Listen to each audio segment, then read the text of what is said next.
सीधा साधा मतलब है, जुड़ने से मतलब है, हम जुड़े समाज के प्रत्येक वर्गों के साथ जुड़े। हनुमान जी के चरित्र को हम देखें, हनुमान जी सिर्फ जोड़ने का काम किए हैं पूरे जीवन में। सुग्रीव से भगवान की मित्रता कराते हैं, विभीषण जी से भगवान की मित्रता कराते हैं, यहां तक कि समुद्र के अंदर एक भूखंड है, उसकी बीच में एक जोड़ने का काम करते हैं, पुल सेतु का निर्माण करते हैं। तो हनुमान जी के जीवन में योग का बहुत बड़ा महत्व है। अगर हम पतंजलि के योग करते हैं तो बहुत अच्छी बात है, नहीं तो सीधा साधा अर्थ है हनुमान भक्तों के लिए कि हम किसी से भेद न करें। एक उदाहरण बताऊंगा, हनुमान जी ना तो मनुष्य है ना ही पशु। मनुष्य और पशु को जोड़ने का काम करते हैं हनुमान जी। यहां तक कहा गया है कि जैसे पेड़ पौधे और हमारे बीच में जुड़ने का काम करते हैं, हनुमान जी पेड़ पौधे में भी रहते हैं, जमीन पे भी रहते हैं। और कितना आवश्यक है पेड़ पौधे से जुड़ना, अगर हम थोड़ा समझें। हम जो सांस ले रहे हैं पेड़ पौधा ही हमें देते हैं।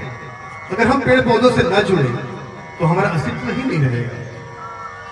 इसलिए आवश्यक है, योग की बहुत आवश्यकता है। हम जुड़े, किसी भेद में न, जातिवादी के भेद में न रहे। मनुष्यों के बीच हम मानव देखें। गोस्वामी जी तो रामचरितमानस के अंत में लिखते हैं, दयंती न मानव, पूरे मानव मनुष्य एक साथ है। जाति के नाम पे हम घट रहे हैं और आज देख रहे हैं घटनाएं कैसी घट रही है। पहलगाम की जो घटना घटी, क्या है? सिर्फ धर्म पूछ के गोली मार दिया गया, कोई जाति नहीं पूछा किस जाति से आप हैं। तो सनातन धर्म हमारा है, हम हनुमान जी को मानते हैं, हिंदू धर्म वाले हैं, तो हम भेद न करें, जातिवाद में न जाए कि मैं ब्राह्मण हूं तो मैं क्षत्रिय हूं, मैं वैश्य हूं, मैं शूद्र हूं। जब तक भेद करेंगे इस धर्म का पतन होगा। इसलिए हनुमान जी के भक्त होने के नाते हमारे जीवन में योग आना चाहिए। हम पशु पक्षी, पेड़ पौधे, जीव जंतु सबसे जुड़े।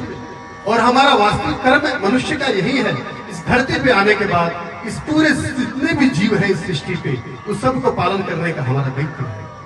इसलिए भगवान मनुष्य बना के भेजे हैं।